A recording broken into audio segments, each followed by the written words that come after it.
తుపాకీ శబ్దాలు వినిపించినాయి. కళ్ళు తెరిచి చూస్తే మొత్తం ముఖం మీద మొత్తం రక్తం ఉండిపోయింది, భర్త తాలూకు రక్తం.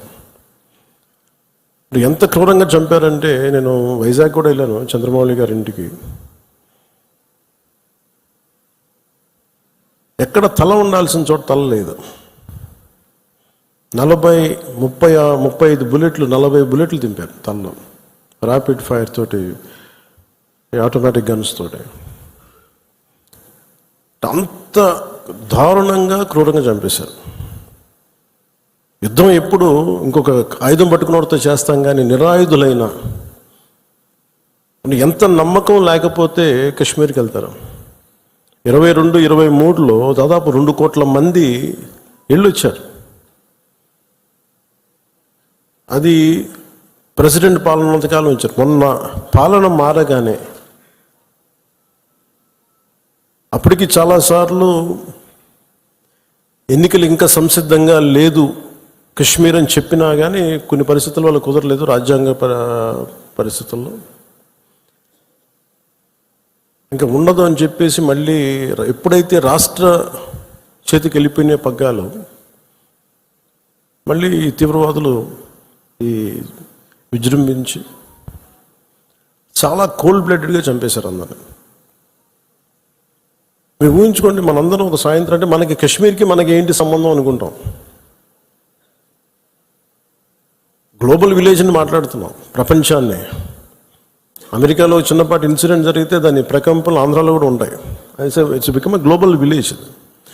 అలాంటిది దేశం సరిహద్దులు ఏమి జరిగినా, దేశం లోపల ఏమి జరిగినా దాని ప్రకంపనలు మనకు కూడా తగిలి తీరుతాయి.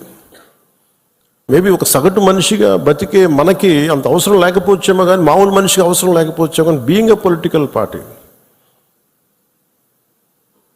రీజనల్ పార్టీకి మనకు ఎందుకు అనే ఒక మైండ్ సెట్ ఉంటుంది. మన సంబంధం నేను చెప్తున్నప్పుడు బిగినింగ్లో జాతీయ సమస్యల గురించి నేను మాట్లాడుతున్నప్పుడు చాలా హాస్యాస్పదంగా ఉండేవాళ్ళు అందరూ నాతో.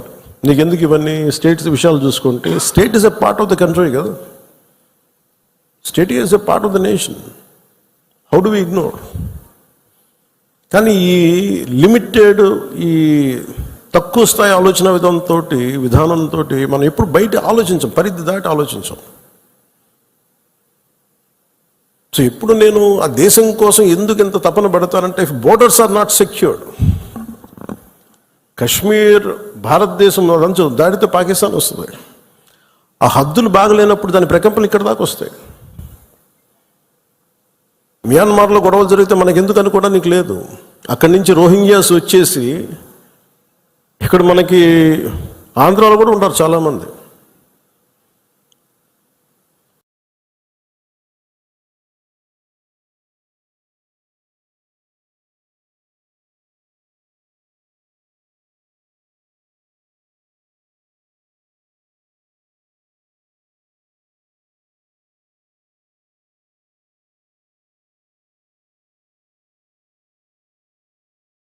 దాని ప్రకంపన దాని తాలూకు ఇంపాక్ట్ మనకి ఏముంటుంది అనుకుంటే, ఒక 10 సెంట్లు భూమి ఉంటేనే, రోజు 2 సెంట్లు భూమి ఉంటేనే మనం ఎంత తెలుస్తాం. అలాంటిది కంట్రీ సరిహద్దుల్ని మనం చూసుకోకపోతే నాయకులుగా వచ్చే ఉపద్రవాలు ఇలా ఉంటాయి. మన దేశం ఎప్పుడు కూడా చాలా మెత్తని దేశం. ఉగ్రవాదులకి ఎందుకు సమాధానం చెప్పలేం. మీరు నిజంగా ఆవిడ పడ్డ బాధ చూస్తే ఇంత కనికరం అవసరం లేదు ఉగ్రవాదుల మీద అనిపించింది. నిర్దాక్షిణ్యంగా తీసేయాలన్నా. ఆవిడ అన్న మాటలు, చంద్రమౌళి గారు మేము మన వైజాగ్లో కనుక, ఆయన retired employee, bank employee, retirement plan ఏం చేయాలో, పిల్లలు అమెరికా వెళ్ళిపోయి ఏం చేయాలో తెలియక ఆయన జస్ట్ ఒక 5 రోజుల కన్నా వెళ్తే ప్రాణాలు పోయినాయి.